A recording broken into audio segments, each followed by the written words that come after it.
Hi, you're watching Reddit Confessions. And if you're someone who thinks you've heard every betrayal story imaginable, just buckle up. Because I didn't walk in on her. I didn't snoop through her phone. I didn't even confront her. I did something else. I handed her my wedding ring, while she was laughing at a candlelit table with another man. And what happened after that? Honestly, I still can't believe it. Let me take you back 6 days.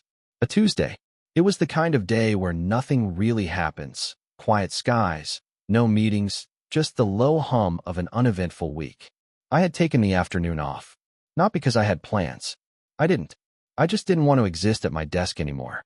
I didn't want to hear Chad from accounting chew almonds like a jackhammer. I didn't want to sit through another team's meeting where everyone pretends they've read the memo. I just wanted air. So I walked. No direction. No map. I ended up downtown, surrounded by expensive boutiques I couldn't afford and couples who couldn't stop holding hands. And then I saw her. Inside a restaurant window. Perfect posture. A black blazer. Gold earrings I thought she'd lost. Laughing. Like, head thrown back kind of laughing. With someone else. Now, here's where most people say their heart sank. Mine didn't. It floated, like it was trying to leave my chest and escape the humiliation before it fully hit me. I stood there for maybe 30 seconds. Then I walked inside. I didn't care who saw me. I wasn't there for a dramatic showdown. I just wanted her to know that I knew, without saying a single word. I walked past the host. No one stopped me. I walked straight up to her table. She didn't notice me at first. She was too busy tucking her hair behind her ear while this guy, tall, smug, expensive smelling, was showing her something on his phone. Then she looked up and froze. I didn't yell. I didn't cry. I just reached into my coat pocket, pulled out the ring, set it down, right in the middle of her bread plate. She stared at it like it was ticking. The guy looked confused. I looked at both of them and said 5 words, very softly, so only they could hear. Don't let it go to waste. And then I left. That was supposed to be the end. My quiet mic drop. My way of saying, I see you, without becoming the desperate husband chasing answers. But when I got home, 20 minutes later, there was already a package on my doorstep. No return label. No handwriting. Inside, let's just say it made the dinner betrayal look like a warm-up act. And I'll tell you exactly what was in it.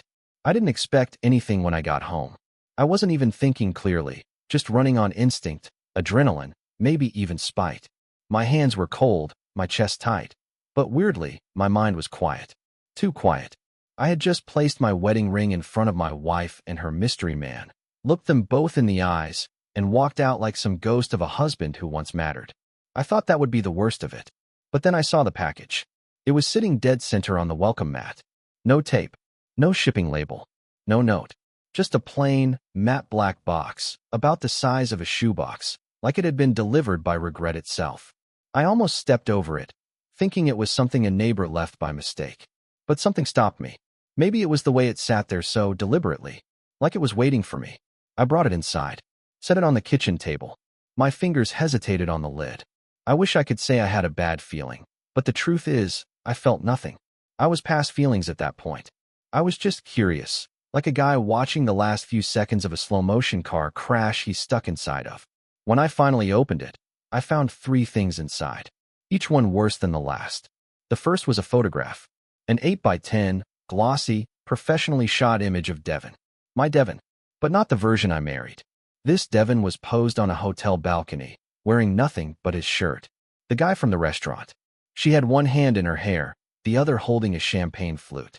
Her eyes weren't just glowing. They were locked on the photographer like they were in on the same dirty secret. My hand started to shake, but I kept going. The second item was a printed itinerary. Her name was right there at the top, Devin May Keller. A week-long stay booked at a spa resort in Arizona. For 2. Paid in full. Flight, hotel, intimacy retreat, package, whatever that meant. The reservation started Friday. As in, 3 days from now. And the third thing? A handwritten note on lavender stationery. Her handwriting. I knew it instantly. Loopy D's, overly dramatic wise. It read, I know you saw us. I didn't want it to be like this, but you wouldn't understand. Anders makes me feel alive. You never asked me what I needed. I hope this gives you closure. No apology. No remorse. No explanation that sounded even remotely human. Just a goodbye from someone who already packed her bags emotionally 6 months ago. And I was left in my own kitchen, staring at her handwriting like it was some ancient language I forgot how to read. I wanted to scream, or punch a wall, or smash every plate in the cabinet. But I didn't. I sat down on the floor, cross-legged, back against the fridge, and I started to laugh. It wasn't funny, not even close, but I laughed because it was all so ridiculous. I had become a footnote in my own marriage, a placeholder, the guy she leaned on when she was tired, bored, or needed someone to feed the dog while she flew off to someone else's bed. And now she had the audacity to call this closure? I didn't sleep that night. I didn't eat. I just sat there in that same spot, surrounded by torn packaging and broken illusions, trying to figure out when exactly I stopped being her husband and became her exit strategy. The next morning, I knew I had a choice. I could spiral, or I could respond. And I decided, if she wanted closure, I'd give her something better, something unforgettable, but not the way you think. What I did next wasn't about revenge. It was about making sure she never forgot who I was and what she threw away. I don't know how long I sat there that night, back against the fridge, the black box still cracked open on the table like some twisted Pandora's gift. Her note lay face up beside the spa itinerary and that damn photo. That photo. I don't think I'll ever forget the expression on her face, like she had finally exhaled for the first time in years. And the worst part? She never looked like that with me. Not once. Not even on our honeymoon. By morning, my body felt like it was moving without me. I stood, made coffee, burned my tongue because I wasn't paying attention, then dumped the mug in the sink like it was the coffee's fault. I had no soul left. I wandered through our house, my house, trying to figure out how everything we built turned into a place that now felt like a crime scene. I passed by her office, still exactly how she left it. Her vintage camera on the shelf, notes and sketches pinned on a corkboard like she was still planning something beautiful. It all felt staged, fake, like a museum exhibit titled The Life She Pretended to Have. And then I saw it. Her old laptop, the one she said was too slow to use anymore. Just sitting on the desk, unplugged, dusty. Something about it called to me. Maybe because I knew Devin better than she thought I did. She was careless with things she no longer needed. People included. I booted it up. Took forever, but it worked. No password. Typical. At first, I wasn't expecting much. Maybe old documents, photo archives. But what I found was a folder named Client Raw, Do Not Edit. Sounds harmless, right? Except when I opened it, it was nothing short of a vault. A digital diary of every affair she ever had under the guise of work trips and last-minute bookings. There were photos. Hundreds. Different men. Different cities. Different hotel rooms. And in some, she wasn't even behind the camera. There were receipts too. Uber rides to neighborhoods I'd never heard of. Venmo payments labeled with idiotic things like wineglass plus fire and thanks for the cardio, winky face. And then came the emails. Long threads between her and Anders, starting well before I ever saw them at that restaurant. Some were innocent, flirtatious, vague. Others were explicit, crude. A version of her I didn't even recognize. There were voice notes too, but I couldn't bring myself to hit play. I already felt like I was digging through the ash of something that had long since burned down. I don't remember crying. I remember trying to cry, wanting to, but it was like my body had shut off the tap to protect me from drowning. Instead, I backed everything up. I didn't know why yet. I wasn't planning revenge. I wasn't even sure what I was doing. But part of me needed to preserve it. Maybe to prove to myself that this happened. That I wasn't crazy. That she really was living two lives and I had been nothing but a bystander in one of them. By noon, I had showered, dressed, and stood in the middle of our living room staring at the framed photos lining the hallway. Our wedding. Her college graduation. That road trip to Michigan where she said she'd never felt more connected to me. I grabbed every single frame and laid them out on the floor. Not to destroy them, not to set them on fire, but to look, to really look at the photos and study the woman I thought I married. And you know what I saw? A stranger. Someone playing a part, perfectly. Her smile was flawless. Her hands always on mine. But her eyes were already somewhere else. That's when I knew what I needed to do. I wasn't going to beg. I wasn't going to expose her publicly or embarrass her. I was going to make her feel something she hadn't felt in years. Loss. Because she clearly hadn't lost me yet. Not fully. Not until I vanished in a way she couldn't predict. So I did. And the first step was making sure she couldn't follow me, digitally or otherwise. And by the time she came back for her things, she'd find more than just a missing husband. She'd find the truth she'd never wanted to face. And trust me, what happened that day was only the beginning of her unraveling. By the time Thursday rolled around, I had become a ghost in my own house. I didn't sleep much. I didn't eat more than a few bites of toast. Most of my time was spent in silence, pacing from room to room, touching memories like they were artifacts in a museum I no longer belonged to. Every corner of the place whispered things I didn't want to hear, her laugh echoing off the walls, the faint scent of her shampoo in our bed, her initials etched into the clay mug she made at some art retreat. And I hated that I still loved those things. Hated how my fingers would linger too long on her side of the closet. Hated how I still half expected her to come home and ask what was for dinner. But even more than that, I hated how easy it had been for her to leave me behind, emotionally, physically, completely. So I made a plan. It started with the accounts. I logged into our joint bank, transferred my portion out, every cent I had put in, down to the penny. She'd find her account drained of my name. I called the electric, gas, internet companies and had the services scheduled to end Saturday morning. Canceled the magazine subscriptions she never read but insisted made the house feel lived in. Then I packed. Not like someone going on a trip. No, I packed like someone escaping a fire. 3 boxes of clothes. My laptop. The hard drive with all the evidence. A few books, my grandfather's watch, and the small wooden box where I kept the last Father's Day card she ever wrote me, back when we still talked about kids. I rented a storage unit across town. Nothing fancy, just enough space to keep my essentials. I didn't want to go to a friend's place. I didn't want to explain. I didn't want pity or advice. I needed distance. I needed oxygen. Then came the hard part, stripping the house of me. I took down every photo where we smiled, every framed memory of us. I didn't destroy them. I'm not that guy. I put them in a cardboard box, sealed it, and wrote her name on top. Her real name. Not Babe, not D, not any of the things I used to call her when I thought we were on the same team. And then I wrote her a letter. Not to win her back, not to guilt her, just to leave something behind that wasn't silence. Devin, this house was never ours. I see that now. It was mine. You just passed through, and I mistook your stay for permanence. I saw roots where you saw escape. I wanted a life. You wanted a story. I was your boring chapter, your filler pages. But I was real. I showed up. Every day, even when it got hard. Especially when it got hard. You won't find me here anymore. You won't find anything, really. Just the reflection of a life you erased before I knew it was gone. I hope he's worth what you buried. I hope the silence that follows is louder than anything I could have screamed. Don't call. Don't chase. I'm not yours anymore.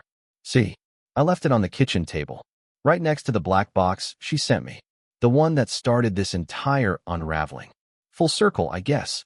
And then I left. Walked out the front door with my last box in hand. Shut the door behind me. Didn't look back. Didn't even lock it. What was the point? By Friday afternoon, I was long gone. I'd turned off my phone. Deleted social media. Blocked her number on everything just in case I got weak. Just in case she remembered I existed. And then came Saturday. The day she was supposed to come home. She had no idea what she was walking into. And what she found waiting for her. Well, I can only imagine the look on her face. But I do know what she did next. And it was more pathetic, more manipulative, and more infuriating than I ever could have predicted. The only thing I regret is that I didn't have a hidden camera set up to capture her face when she walked through that front door and found everything gone. I've replayed the scene in my head 100 times, imagining how it played out. The door creaking open, her dragging her designer suitcase behind her, probably humming or still scrolling through her texts with Anders, completely unaware that the version of her life she left behind had been deleted. No couch. No photos. No neatly folded towels in the linen closet. No welcome home, smell of vanilla candles burning by the entryway.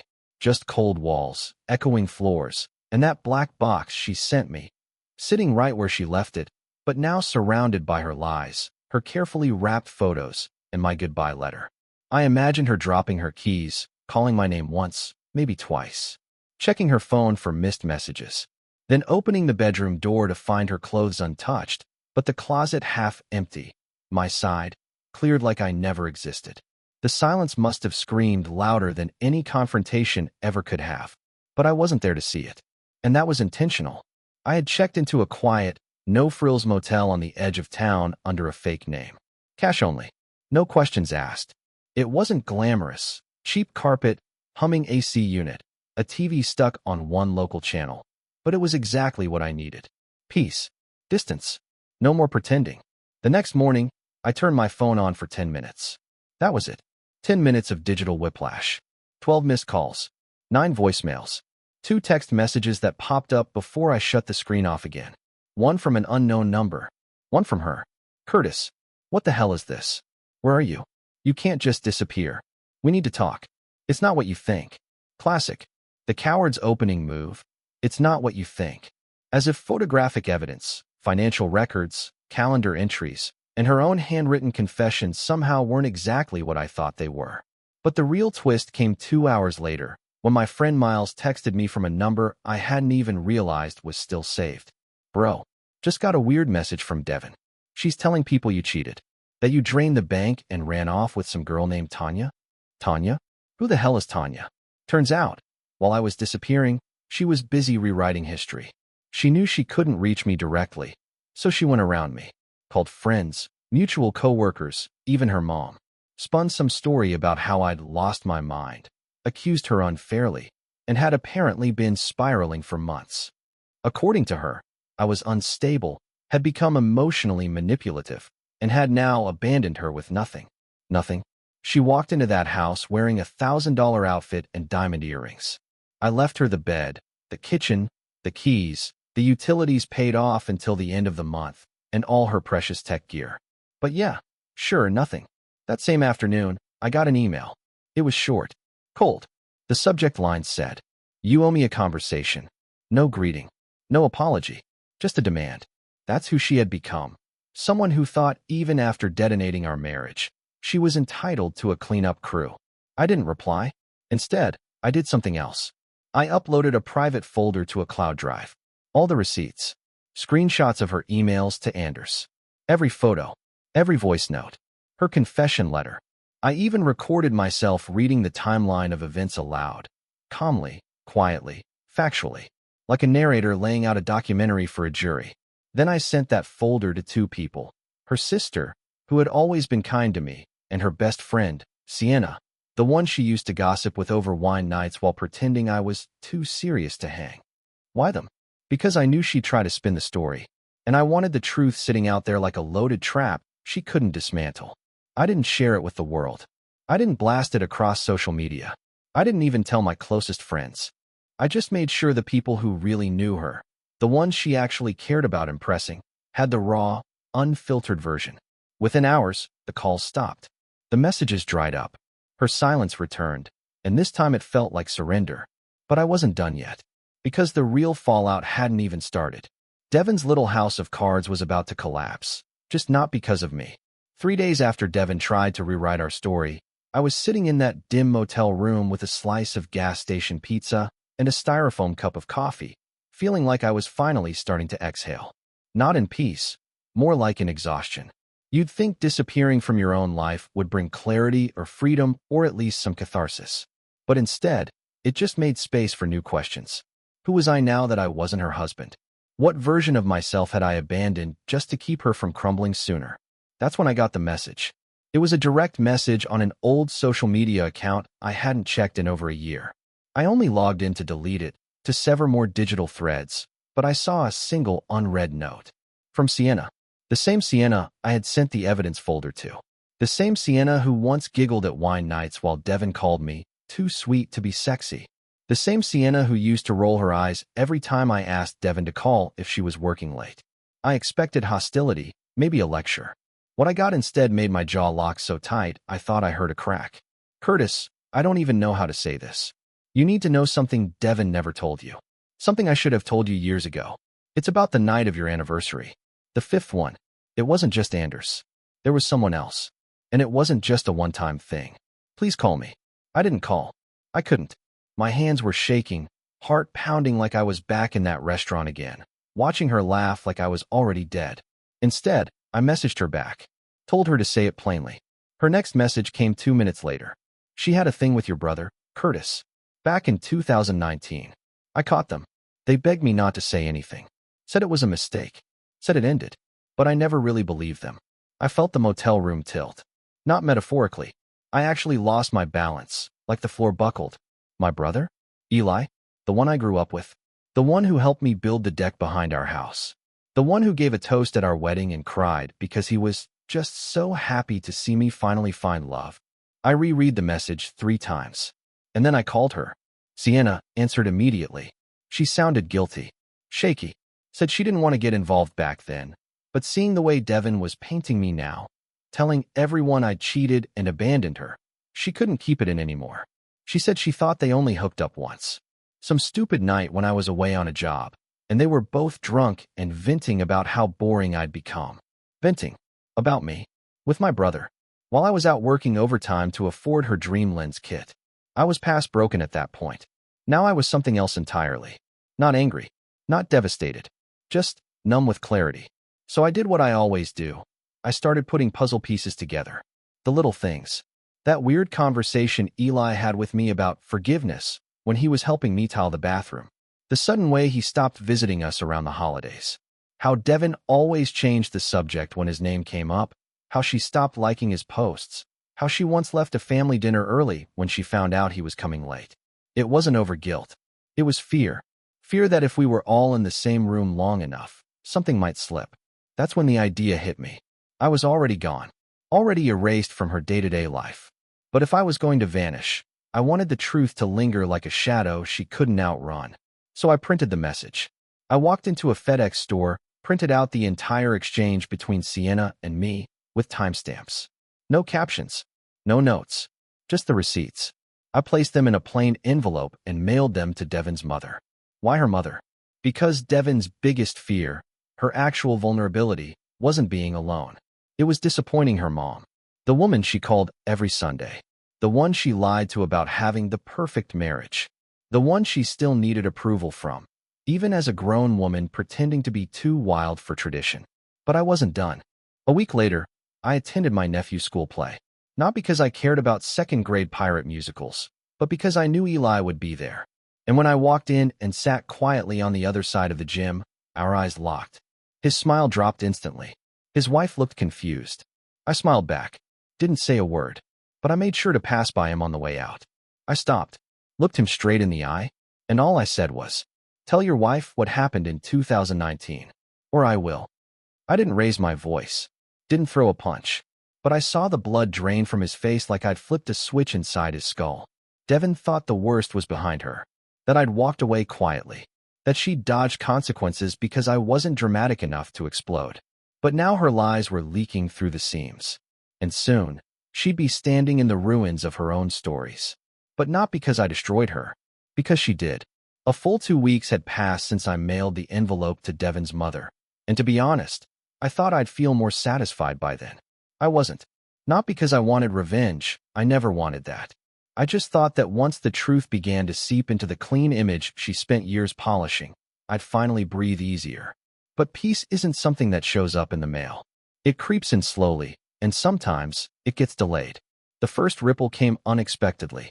I was walking out of a corner market near my motel when I saw a woman across the street staring at me like I was a ghost. I recognized her immediately, Jessa, one of Devin's old co-workers. We hadn't spoken in over a year, but there she was, standing next to her car, blinking like I'd crawled out of her past wearing a new skin. She crossed the street and walked right up to me. "You really just vanished, huh?" she said. No greeting. No small talk. I gave her a tired half-smile. "I guess so." She looked down at the pavement and let out a small laugh. Not joyful, just uncomfortable. Then she leaned in. "You know everyone's talking about her, right? About what you left behind." I said nothing. "I mean, I don't know who sent it to her mom," she added, voice lower now. "But whatever it was, it shook everything up. Her mom called the studio crying. Devin didn't show up for a client shoot. She's been unraveling." Still, I didn't respond. Just stared at the plastic bag in my hand, filled with peanut butter crackers and a bottle of water. "She's been telling people you're unstable," Jessa went on. "But I've worked with unstable. You don't seem unstable." That was the first time I laughed in weeks. A real one. "I'm not unstable," I said. "I'm just finally done pretending." We parted ways, and I didn't think much of it. Until 3 days later. That's when I got the email from Devin. Subject line: "You were never supposed to find out." It was a full page. Rambling, defensive, desperate, but oddly vulnerable.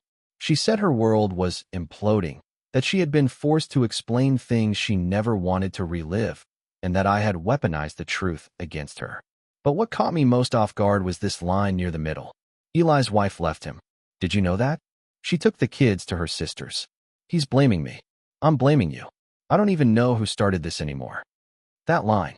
I don't even know who started this anymore. As if the truth is some chaotic wildfire that no one can claim responsibility for. As if sleeping with my brother, lying to me for years, and painting me as the villain in her post-marriage fairy tale were just accidents. Just slips. But then she wrote something even more bizarre. "If I ask you to meet me, not to fix things, just to talk, would you come?" No, absolutely not. And yet, I hesitated. Not because I wanted her back, not because I missed her, but because some tiny, traitorous part of me still wanted answers. Still wanted to look her in the eyes and ask, was I ever enough? Even once. So I said yes. I told her I'd meet her. Neutral ground. No drama. 1 hour. That was all. We met at a small public park we used to visit before everything broke. It was cold that day. Gray skies. Empty benches. The kind of afternoon that makes the world feel too wide and too silent. She arrived wearing a long coat and sunglasses, like she was hiding in plain sight. When she took them off, her eyes were puffy. Either she'd been crying, or she hadn't slept. Probably both. She didn't sit right away. Just stood there, arms crossed. "Why did you do it like that?" she asked. "Because if I'd confronted you," I said, "you would have lied." She didn't deny it. There was silence between us. Heavy, not angry, just final. Then she said something I didn't expect. "I thought you were too soft to leave me." That sentence hit me harder than anything else she could have said. Not because it was cruel, but because it was honest. It confirmed what I had always feared deep down, that she stayed because she didn't think I'd ever stop loving her. Because she thought she could keep taking without consequence. Because she didn't believe I had the spine to walk away. And then she said something even worse. "You were so good to me, and I hated it." I stood up. I didn't speak. I just stared at her. This woman I used to make pancakes for on Sundays, who once cried during an insurance commercial and blamed it on hormones, who knew my middle name before she knew my last. I gave her one final look. "I hope you figure out what you were trying to find, Devin." But it was never in me. And I walked away. She didn't follow. But what she did next, I found out 2 weeks later, and it took everything in me not to collapse when I saw it. I wish I could say the meeting in the park was the last chapter. That I walked away, found peace, and let the ashes settle where they may. But life doesn't close cleanly like that. Not when you've given someone years of your time, your trust, your deepest, quietest hopes, and they twist them into something ugly just to escape accountability. 2 weeks after that conversation, I was finally starting to feel like I could function again. I had moved into a small one-bedroom apartment. Nothing fancy, but it had windows that caught the morning sun just right. I bought a new mattress, just for me. Set up a little coffee station by the window. Replaced my phone number, updated my records, signed up for therapy. Every small decision was like planting a flag in the soil of my own life. But that's when it happened. A letter. Handwritten. No return address. Just slid under my door like a secret confession. It was from her. I didn't want to read it at first. I almost threw it out unopened. But something about the weight of the envelope stopped me. Inside was a single page. No drama. No excuses. Just this. "You didn't deserve the version of me you got. You deserve the version I couldn't become. I don't blame you for leaving. I blame myself for not realizing what I had until the echo of you was all I could hear. I won't reach out again. I hope you build something beautiful from the pieces I left behind. I'm sorry, D." It wasn't redemption, but it was the closest thing to closure she could give. And I realized, as I folded the letter and slid it into a drawer I rarely open, that I didn't need anything more from her. Not answers, not apologies, not promises. What I needed, what I finally had, was a clean ending, a scar that had stopped bleeding. I'm not going to pretend I've figured everything out. Healing isn't linear. Some nights I still wake up expecting to hear her keys at the door. Some songs still knock the wind out of me. But these days, I don't feel like a ghost anymore. I feel present. I started taking walks in the morning. I joined a book club. Don't laugh. It's mostly retirees and me. And last weekend, I sat across from someone new at a diner. She smiled when I told her I didn't know what I wanted from the menu, and she said, "Maybe you just haven't figured out what you deserve yet." And something about that hit different. Maybe she's right. Maybe the best parts of my life haven't even happened yet. Maybe Devon was just the prologue. And this is chapter 1. If you've made it this far, thanks for being here. Really, writing this has helped me make sense of something that nearly destroyed me. If any part of this story resonated with you, I'd love to hear your moment. The twist, the wake-up call, or the one thing someone did that changed everything. Drop it in the comments. You're watching Reddit Confessions, where the realest stories live. And sometimes, the best revenge is learning how to live well without them.